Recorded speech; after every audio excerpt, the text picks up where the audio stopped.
Okay. So are we on? All right, so let's welcome all our friends who are watching us around the world. And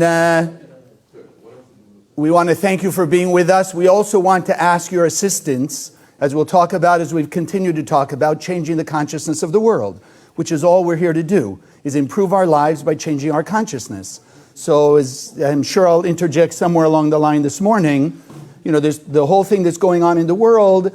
We need to be aware we're still living body and soul, right? So we have to take care of the body and the physicality to some extent, but the whole reason for the existence of Kabbalah and the Kabbalah Center is to teach us how to run the 1%, to run our body and our physicality by the soul, by the spiritual universe. And so we have to balance those things. So I'm happy to see some of you here and to welcome all our friends around the world. So as we're going to start, as we do every week, we have our affirmation that we're going to say together, and remembering that part of what's going on in the world is kind of interesting. If we turn it around, as we say, consciousness is everything. I heard from somebody in China. We have a student, maybe she's even watching now. She lives in mainland China. She's been doing a lot to spread Zohar all over China, and she wrote me a text on Monday or Tuesday. She says, you know how we say that, you know, light is hiding in the darkness? She says, I have to tell you what's going on in China is a miracle. She's lived there for quite a number of years. She says people are becoming more loving, more understanding, more kind, and more compassionate. So as you and I understand, out of the darkness can come light if we will make use of it. So that's what I would like us all together, all of you around the world, let's just envelop the world in the light as we do our affirmation together. Okay, please together. Consciousness is everything. I raise my consciousness today to see the miracles and wonders of life. I commit myself to behave with greater love, compassion, and kindness towards all human beings. And so if I can just ask you something a little different, and those of you who are online, as we're beginning this, let's just close our eyes for a moment and envision the light that we're drawing this morning and continue to draw. We're sending it out to every human being on earth, just to calm the panic, to calm the consciousness, to calm the heart and soul. And that all the light that we're revealing today through this message, through each and every one of us, channeling it out to 7.5 billion people, to awaken peace and love and unity. That together we are removing the chaos from the world.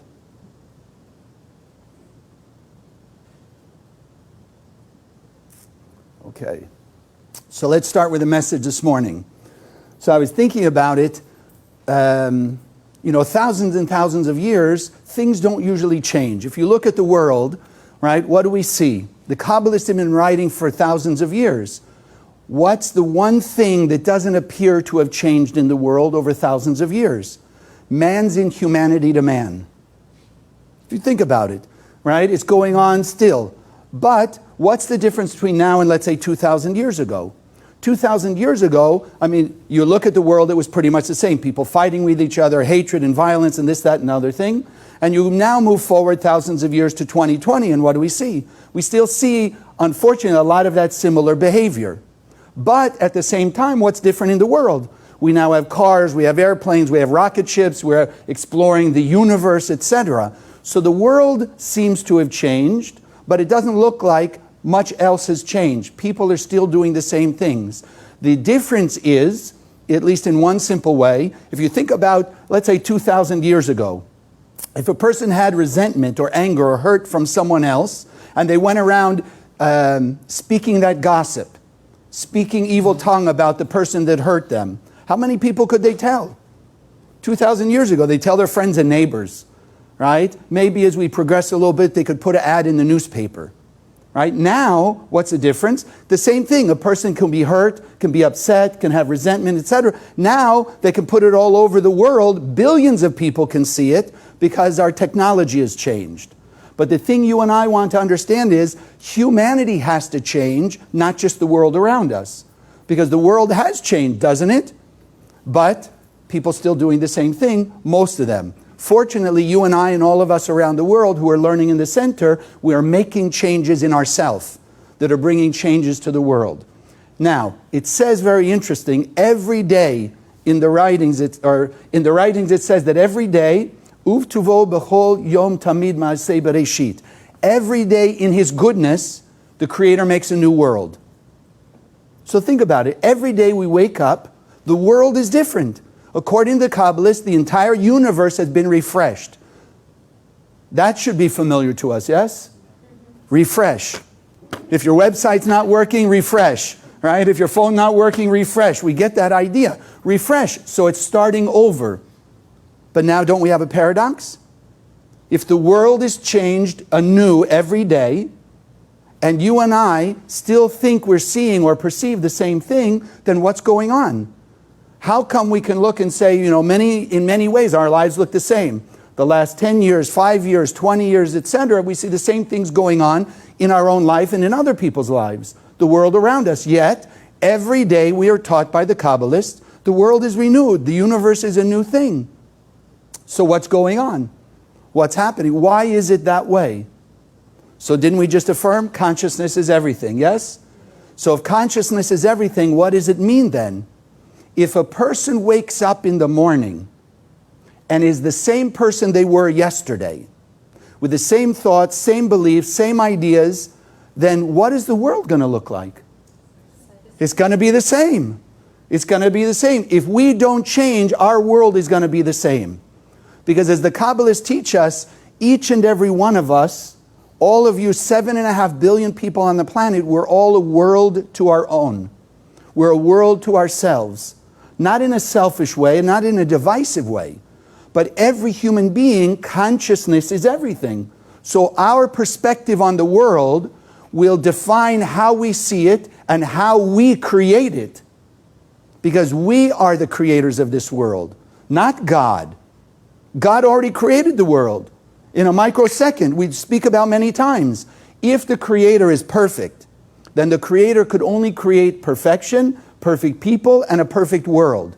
But as you and I have learned in Kabbalah 1, starting from the beginning of our learning here in the center, in the endless world, who are we? The Creator, which we can't define, we can only give it that name. The Creator had this amazing infinite power called the light force of God, the light force that is total and absolute fulfillment. And it filled us, it created us as a soul, gave us this light. So then in the endless world, before we entered into the physical world, you and I were created and given the power and the blueprint for perfection. I mean, think, this building, any building that you're in around the world, there is a blueprint to that building, yes or no? Yes. Now, you hire a builder to build. What do they do with the blueprint? Do they just throw it aside? Do they look at the blueprint and say, well, you know what? I don't like the way this is. I want to do it this way. I don't like, putting the air conditioning over here. I'm going to move it where I want. No, if they're a good builder, what do they follow?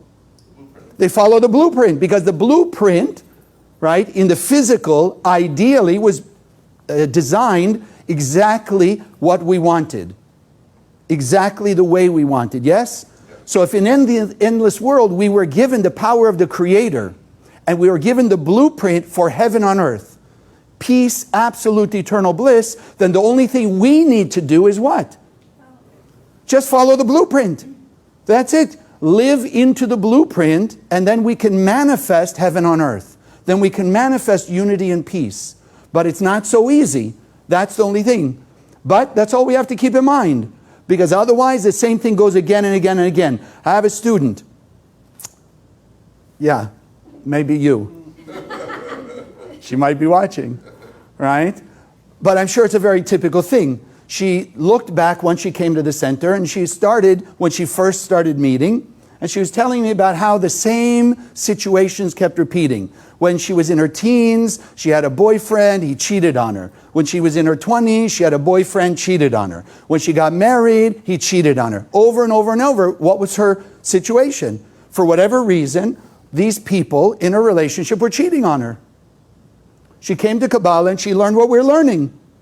Consciousness is everything, and like attracts like. So she started, and it's not an easy thing, but she had the strength of consciousness to be able to say, okay, something about her was the same. Something about her was allowing her to be in these relationships with these people who would cheat on her. So then when she changed, things around her started to change. Her business also changed, her children also changed, and her relationships. Her consciousness and her perspective of what she's going to allow herself to accept now has changed. Not because anything outside changed. Like we said, every day the world is new.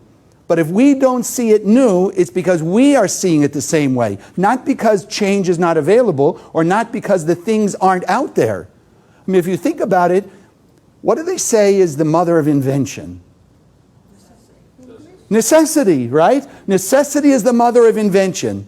What does that really mean in our terms? If you really think about it Kabbalistically, I know a few of you are newer to Kabbalah, right? But those of you who have taken at least Kabbalah 1, what does necessity mean? Desire. I have a desire. I have a need. I feel a lack and I have a need. I have a desire. So you and I understand that the human soul is nothing but an infinite desire for the light of the Creator and the fulfillment of that light. So the moment there's a lack and we have a strong enough desire for the right solution, for the light to help us through that, what happens immediately? The light fills it. So that's why, how come 3,000 years ago there weren't cars and houses and cell phones and all of that? They didn't need it. It didn't come to their awareness to feel the lack of such a thing.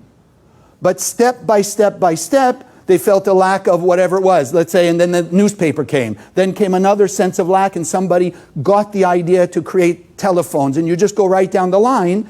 Every time there was an invention, it wasn't something new. Because in our heart and soul, inside of us was given the blueprint for all these things. So they've existed for 14 billion years since the Big Bang. But it took desire and drawing on the light. That blueprint that already exists to make it happen.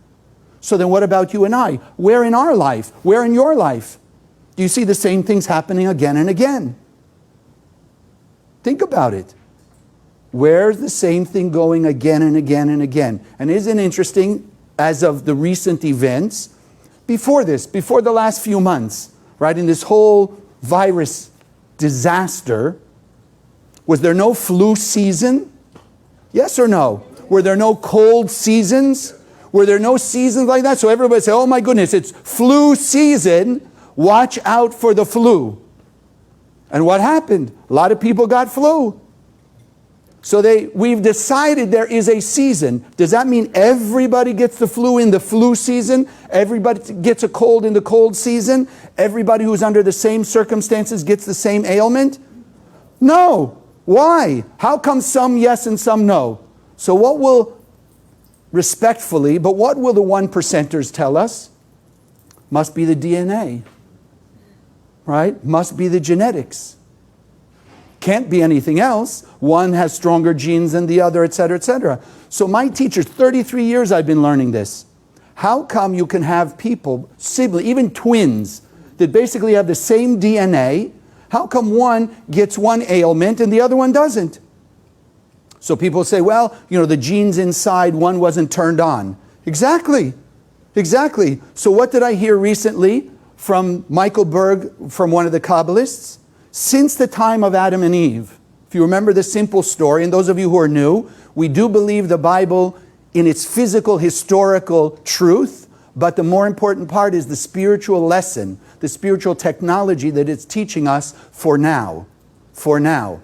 So since Adam and Eve gave in to the tree of knowledge, good and evil, since they gave in, meaning to the physical material over and above the spiritual, from that point, we have basically two sets of DNA. We have the human body DNA, and we have the soul DNA. Consciousness is everything. So we choose, either consciously or unconsciously, to activate the DNA of the light or the DNA of the illusion. The DNA of negativity and selfishness or the DNA of the light. It's up to us. So we have those potentials in us, and that's why they say in a second, like the light. If you're sitting in a dark room, how fast can you remove all the darkness? Instantly. You just turn on a light. Big enough light will remove all the darkness instantly. Now, what about the opposite? If you shut off the light, how fast does the darkness show up again? Instantly. So what the Kabbalists are saying is that you and I, no matter what we've done of a negative nature, in a microsecond, when we decide to change our consciousness and therefore our actions, then our world will change instantly. Unfortunately, on the other side, the founder of the Kabbalah Center wrote 100 years ago, he says a person could be around a candlelight for 100 years and be immersed in the light. And in 1 second, when they decide to walk out of that room, they are instantly plunged into the darkness. Instantly. Not slowly taper off, instantly. Why? Because as we're saying, it depends on which genetic material you and I are activating in the moment by consciousness. So some of us, again, the flu season, some people, whatever reason, they give in. They've done the actions to be vulnerable and leave that opening. Right? Other people, no, they strengthen it and maybe they left it somewhere else. We're not saying one is better or worse than another. Please don't go there. But somebody maybe left the opening for the flu. Somebody at the same time left an opening for trouble in a relationship. Somebody at the same time left an opening for bad business. Or conversely, somebody, even though there's disaster going on, somebody left an opening for better business, better health, better peace, better love, better relationships. Because it's all available to us. It's just up to us to decide which we are expressing. And that's why we learn here in the Kabbalah Center.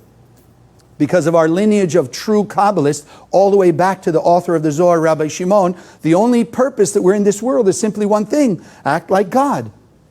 24/7. So can you imagine if you let go of the literal part of the Bible, but can you imagine God, love, kindness, and compassion? Could you imagine, look at somebody and say, oh no, you cursed me today? That's it, out of the world, you're dead. That's not God. That's not God. So if that's true, then what about us? So somebody says something nasty, somebody says something to hurt our feelings. What have we used to do? We react. We scream back, we curse them, we run away, we fight and bite, all those things. And then we wonder why, even though we run away from them, same thing happens again. One person moves from the east coast of America to get away from all the bad influence, and they run to the west coast of America. But they didn't change. So guess what keeps repeating? The same trouble again and again and again.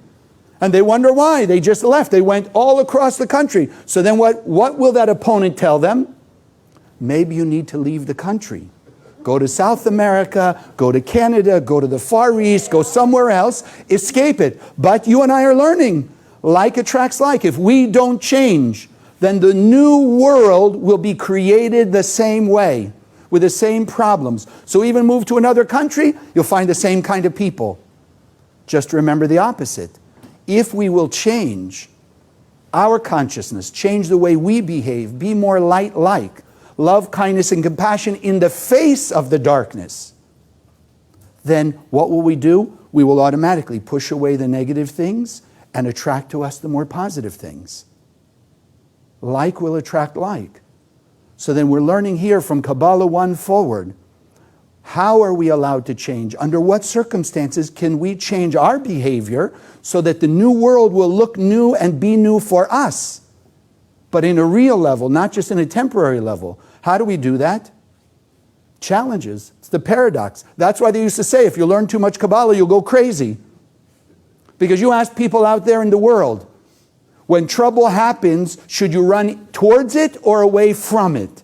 What will most people tell you? Run away from it. What do we tell you? No, embrace it. Embrace the challenges that come your way. Why? Because inside that challenge, inside that situation is your light waiting to be revealed. How do you reveal light? Any of you have friends?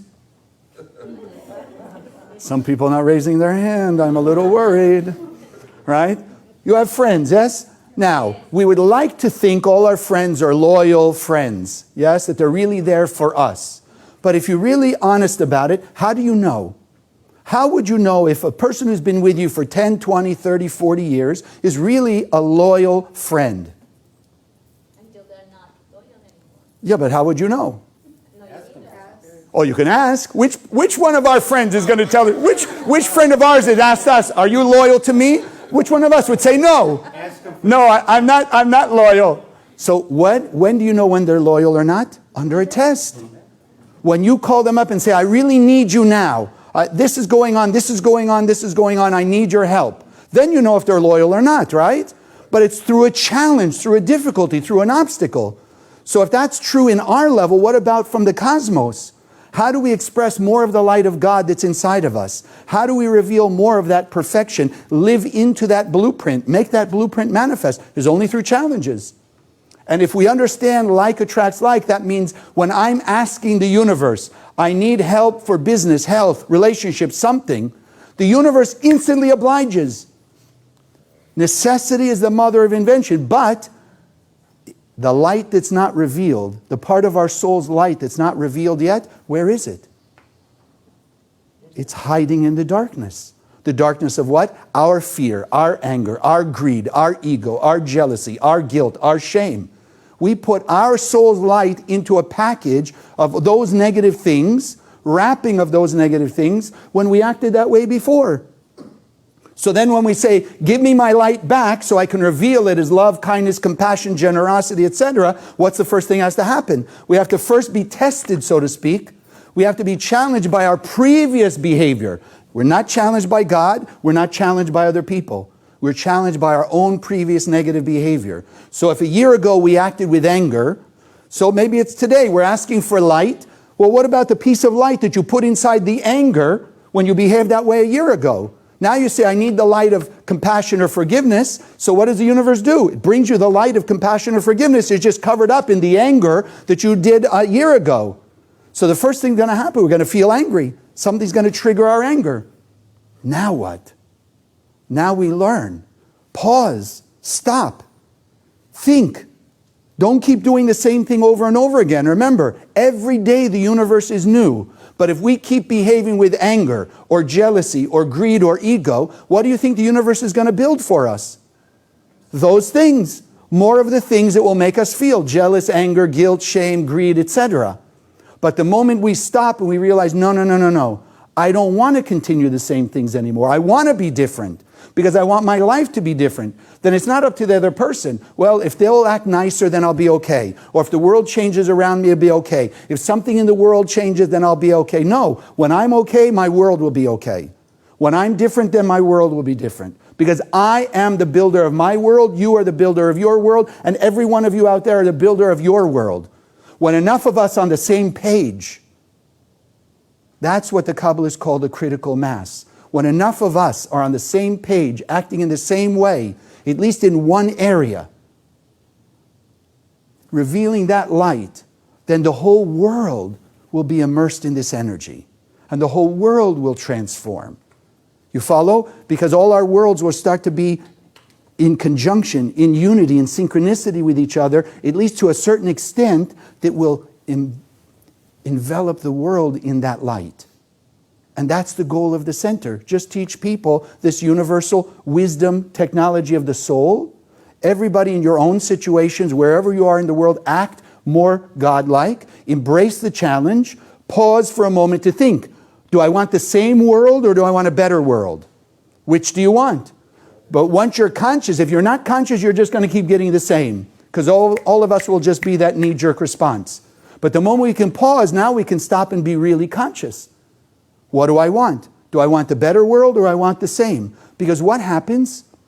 Why isn't our world changing? If you think about it, what keeps us the same?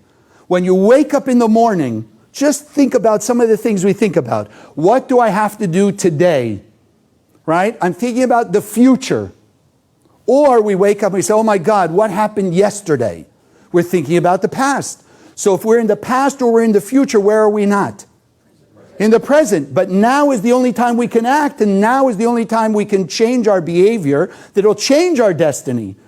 And whether you believe it or not, when you change today, your past also changes instantaneously with you. So if you say, well, but it's always been this way, and things have always been that way, well, if you're always that way, it's going to stay the same. But if today you are changed, truly changed, not just change your hair color, change your clothes, change your job, etc., but change on the inside, then even your past is different. Because the past was who you used to be, the now is who you are, and therefore your future is already changed. But if when those challenges come, and that opponent, that spiritual parasite that's stuck in our head, keeps telling us, oh, worry about the past, right? Look what happened again. Or worried about the future. What's going to be? What's going to be? Why is there so much panic in the world now? What's going to be? Is it about what's happening now? No. It's about what they perceive is going to happen tomorrow, next week, next year, the next few months. So as long as we can let that opponent put us in the future or the past, then we're not here now. And if we're not here now, we can't rebuild our lives. We can't take advantage of the newness. So it starts from the moment we wake up. In fact, sorry, that's wrong. When does it start? Right now. Right now we can decide. Right now we can be different. If you're already thinking right now, this moment, you know what? Chaim's reminding me. I have this issue has been going on forever, ever. And the latest person or the latest part of that situation is now. I can see it now. And I'm already thinking, even as we're here speaking, even as we're here learning, are you channeling the light out to that situation, to that person? Let me send them. We just affirmed greater love, kindness, and compassion. So while you're drawing on the energy, as we're all here getting a download of light, let it channel out of you.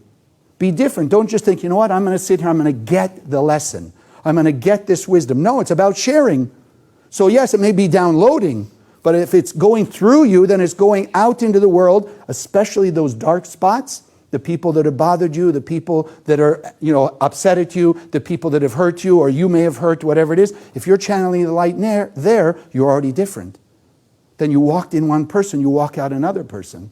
But unfortunately, you, me, and all of us watching, if we're only here, let me get this lesson, let me get this wisdom, and we're doing that, then nothing changed. Nothing changed. Pick a profession.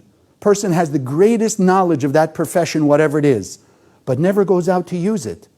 Right? They're a plumber. They never go out to the sink or to the water pipes. They're an electrician. They never go out to the electrical box, etc. They're a doctor. Don't go into the surgery room or whatever. What good is all their wisdom?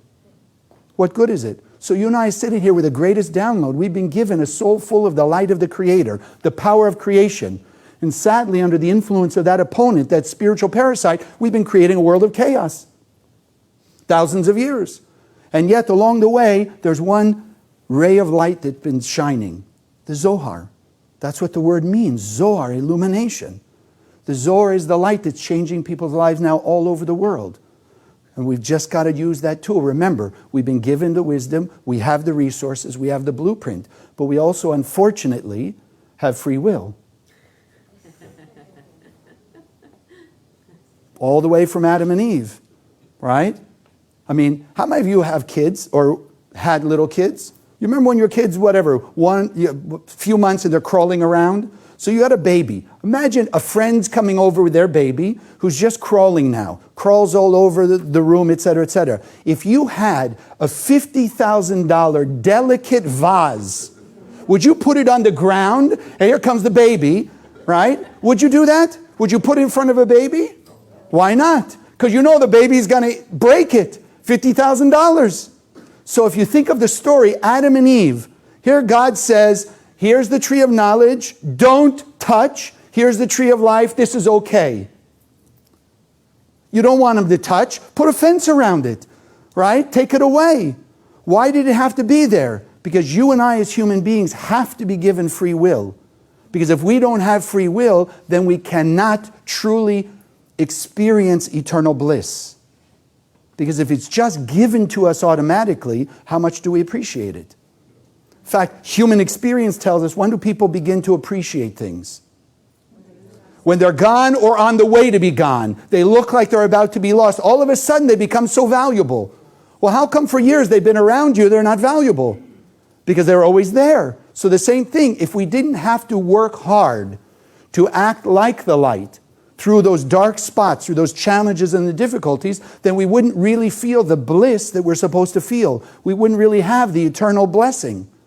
So there have to be challenges for that reason, number one, and also on the other side, because we've made mistakes before. And we have to fix our mistakes. Something I heard regarding this from Michael Berg, I think on Friday, was listening to one of the classes on Kabbalah.com, and he says, along with free choice. And I've been doing this 33 years, and it just struck me so simple. He says, in order to have free choice, what does that really mean? So like we just talked a little bit, yes, yes, yes. But you know what he said? He says free choice means that the two options have to appear to us equally good. Because think about it.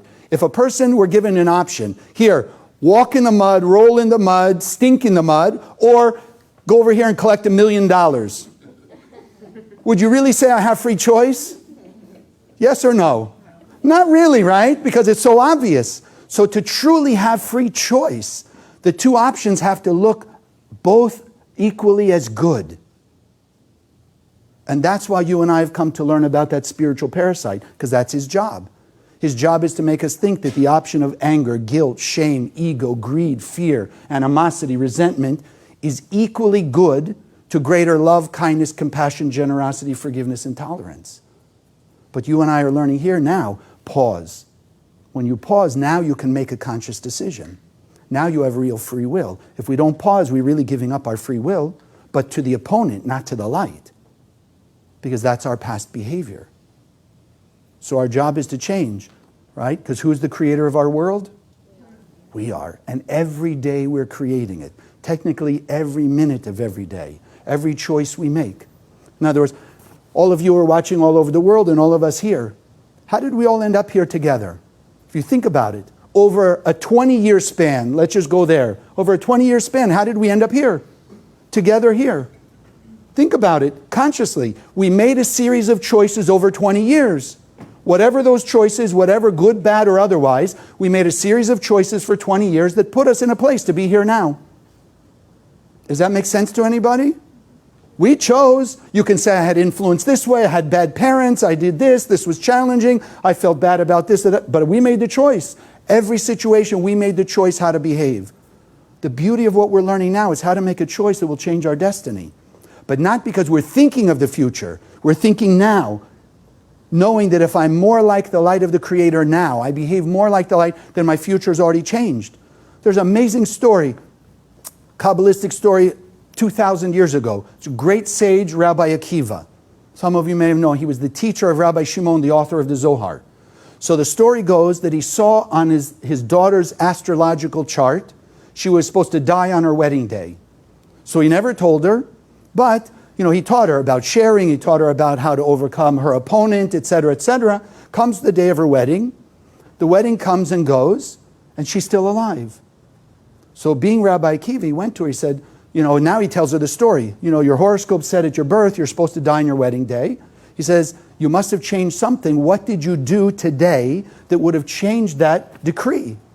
So she's thinking, and she says, the only thing I can think of, now imagine this. Imagine your wedding or some truly joyous festivity. She's the center of that, yes, as the bride. She says, in the middle of the dinner, of the reception, she saw through the window a poor man out on the street, and she went to go invite him in to eat. I mean, think about what that meant. Instead of just saying, well, I'm the bride, and just dance with everybody and, collect all the good wishes and the gifts and whatever, she took the time against that desire to go out and help somebody less fortunate.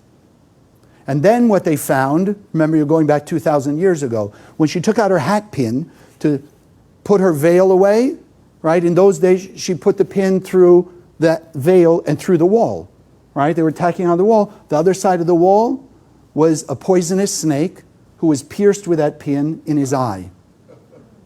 That she had killed that snake because she did the action of helping that poor man, changed her destiny. So you and I have to think about the same thing. What are we doing differently? I'm going to tell you this story. I usually don't tell it, but I feel it's important. Because Rabbi Akiva reminded me, when I first came to the center, I had no understanding of astrology. Came to the center, I understood the power of astrology, in fact, like I just shared with you. So I had my chart done by one of our Kabbalistic astrologers, and she looks at the chart, and she's shocked. She says, Chaim, do you see here on your chart? And again, I can't even repeat what she said, the stars this way, that way, whatever it was, but she showed me here, and she says, your destiny when you were born is not to have children. And at the time, I had 4 children. So, she told me that, and I realized, no, that was the blessing I have of being in the center. Because learning here in the Kabbalah Center has taught me how to overcome. I still have ways to go, not quite perfect yet, but it taught me how to share against my logic, against my initial feeling, like we're all learning. I'm triggered, pause, act in the opposite way. Because it's for me. I want to create my world. Because when I walk away from that nasty person, it's my world. If I act the same way as they, then what world have I created? For me. The same nasty world. So then when I walk away, I have the same negative behavior. And in fact, unfortunately, I may even be taking a piece of theirs. So my destiny was changed by what I do here. Scanning the Zohar, spreading the Zohar, teaching people Kabbalah, fighting my opponent to act more and more like the light. Thank goodness, because I have 4 amazing kids. Yeah, okay, thank you. So then it has to come to, we have to make the commitment, we have to decide. What do we want to do? How are we going to create our world? And so if we think about it, if you think about what's going on now, think about what the opponent is doing. He's putting in the mind and heart of so many people around the world fear, panic. What is panic? It's a confusion of chaos about what? About the now? No. It's about what's going to happen. What could happen? Someone told me, and they tried to explain to me maybe why, but all the stores are out of toilet paper. In fact, I saw a post on Facebook that said, I got toilet paper. I'm thinking, why in the world? I'm still not sure I understand why. But I mean, think about the panic. And you know what it reminded me of? Some of you who are over 20, well, I guess you'd have to be almost over 30. Anyone here is over 30? Nobody here over 30, so it's you and me, okay? If you're over 30, you remember Y2K. No? Y2K. The world was going to fall apart. All the computers were going to crash in the financial markets and everything. What happened? Everybody running for the hills, hoarding all the resources and this, that, and other thing. December 31st, 11:59:59, click. Nothing. Right? 12:01, January 1st, nothing. The world went on. The markets made a lot, right? People were buying and storing all this stuff and hoarding, but nothing happened. We have to understand, again, I'm not telling you not to do what you feel in the 1%, but don't let the 1% be your objective, your source. The 99 is really our source. That's what we want to connect with. So this panic is always about the fear. What could happen? What could happen? Look what they're doing. Someone just wrote me from California. In the middle of the night last night, he texted, he says, they're talking about martial law and even shooting people if they're in the street after a certain time. You imagine? Look what the opponent's done to humanity. So you and I are the only hope because we have the understanding, we have the tools. How much simpler can we make it? Turn on the light, darkness goes away. So if you take your Zohar, even if it's just this little book, and you're scanning every day, and you're handing them out to as many people as will accept it happily, we spread the light, what will happen to all the darkness? It'll go away. It's that simple. How many of us, every week I try and read another story. I have another story from somebody. But even just our own stories. Have you not received a miracle? What does the opponent say? Well, it can't be that book. It's in Aramaic. Nobody understands it. Right? All you're doing is looking at the words. Okay. But if you go to how many of you ever went to a mechanic, auto mechanic? How many of you don't know a thing about auto mechanics? So then why do you let the mechanic do what they do? You trust they know the system. They're fidgeting with this, that, and the other thing, and then the car works. Like magic, right? But you don't say, oh, you know what? It's all BS, it's not true, they just got lucky and made something up. No. So why is this any different? Just because we can't read it with consciousness, we don't know. But we do understand that the shapes, the letters, they're particles of the light of the Creator, just shining light. They're radiating light. So can't we be affected by sun's radiation without touching the sun? Yes. Can you be affected by X-rays and gamma rays and all those things? Whether you realize it or not? Yes. So why can't we be radiated by the light of God? That's all this is. So the faster we spread it, the faster we get rid of chaos. Because why? Where does it go? You radiate the light of God. Like attracts like. So people will say, and we've had this question, what about the people you want to send them light, they're not accepting it? Right? You try and tell somebody, gee, I'm so sorry what I did to you. And you're waiting for their acceptance. Okay, I forgive you. Right? What if they never want to forgive you? So people feel bad forever. But you and I know if you send light to somebody, I'm saying the words, but I'm sending light with it. Please forgive me. I'm sending you the light to make up for whatever I may have done that hurt you. If I'm sending light, even with the words or even without the words, like attracts like. What part of every human being is filled with light? Every human being. Their soul. So if you're sending the light of forgiveness or apology or whatever, it goes to their soul. Nobody can refuse it. Only the opponent can make us not send them light because they're not going to listen. But I'm not interested in the 1%. I'm interested in the 99% because if it shines out of me, I get the... We have all over the world. People watching us from all over the world. Far East, Near East, North America, South America, everywhere. I mean, how does that happen? If this isn't truly the technology of the soul, we wouldn't have even this room. People of all colors, nations, nationalities, etc. But the soul is the soul. It's the same material. Different talents and abilities, different resources, different ways to use it. But it's the same material. So the Zohar is just technology to awaken that. Once you awaken it inside people, they have to change. Enough inner pressure, we will all change. So then it's just up to us to decide that we want to make, as it says in Habakkuk, right? Because we see 2,000 years. And yes, I want to remind you because now everyone's going so crazy. Those of us in Florida, and I'm sure you've heard it from some of your teachers before, for 14 years, 14 years now. How come we've had thousands of hurricanes threatening Florida? And except for last year, none actually touched ground. They did unnatural things. Right turns, 90-degree turns, 180-degree turns. Why? Why? Because the light of the Creator, turned it around. The students of Florida, Boca and Miami, have spread Zohar all over the coast of Florida. Enough to stop the hurricanes from attacking. Because light will remove darkness. Can I share one more thing? For some of you it's going to sound crazy. But probably about 20 years ago, yes. I'm sharing it anyway, Manny, thank you, okay. Right? 20 years ago, I remember my teachers, Rav Berg and Karen Berg, saying, why is there airborne disease? And back then it was different kinds, right? That also hasn't changed. Now we call it corona, then it was SARS, then it was this, then it was this. But it was always airborne disease. You said, you know what causes it? Who's the creator of this world? We are. So simple. Why is there airborne disease? Because so many people speaking gossip, evil speech. What is evil speech? Airborne disease, is it not? You're not touching people. It's just speaking. Airborne disease. So physical airborne diseases come from the spiritual airborne disease of gossip. So you want to stop the chaos? We've got to stop speaking evil. We've got to shine light in its place. We've got to stop acting with greed and ego and selfishness, etc., and start acting with love, kindness, compassion, generosity, forgiveness, and tolerance. That's all it would take. Then, as it says, when there's enough Zohar in the world and we're spreading enough light, then like it says in Habakkuk, then the earth will be filled with the knowledge of the glory of the Lord, like the oceans cover the earth. God bless.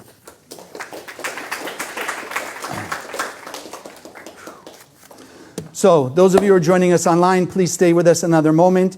This is the time, every week we do the offering, we do our blessing. But I would like to ask you to really open your hearts and soul and see what's going on in the world and be conscious about it. What's going to stop it? We can hoard all we want, supplies, resources, etc. That's not going to stop the airborne disease, or it's not going to stop the chaos. Only the transformation of consciousness. So your donations allow us to spread more Zohar. We have a Zohar project. Well, you'll hear it, but I'm going to tell you anyway before the announcement. We have a Zohar project coming in Washington, D.C., right? If you have any thought, opinion about politics here in America, show up at the Washington, D.C. Zohar project to spread Zohar, to change the heart and minds of all the people running Washington, and all the people, not your side, their side, or the other side, everybody, right? And I will say to you, if not, then you better think about your own opinion, right? If we're not willing to put our actions where our mouth goes, right? Like they say, our money where our mouth, then what good is it? So I'm asking your help and your support because we've seen miracles all over the world. In fact, okay, I don't really read you this one. We're running a little long. But just help us, whatever extra you can do. And it's the extra you do, the push you make, will then like attracts like. The push that each of us, and those of us watching, the push that we will do will help immediately, but it will also send energy out to the world to awaken the heart and soul of people who can perhaps help us with free printing or millions of dollars of donations, billions of dollars even. You follow? Because like attracts like. So what we do in our level, we make the extra push, then people out there who have greater resources will make the extra push also and be guided here to the Zohar and to the Kabbalah. Because we've made it happen. We've made it happen. And this is why we always take this time to bless our offering. So if you hold it in your hands, just close your eyes with me. Just holding your offering, whatever gift. Those online, do the meditation, and then please go to the website and give Spiritual Sunday. Just help us spread the light faster. So we inject the gift with love and our light. Being conscious in the now of raising the amount of light we're revealing, that we're sharing, because the world is in our hands. And the more we change, the more light we share, the more we give to spread the Zohar and this wisdom, the more Zohars we hand out, the faster we change the heart and mind of every human being, and the world collectively will be transformed according to our collective quantum consciousness, to be one of love and peace, kindness, compassion. So we send this off, keeping in mind and sending our light to 7.5 billion people on the planet. As Rav Akiva said, to turn on the light and instantly remove the darkness. And together we say, Amen. Let's thank all our friends who scan and spread Zohar.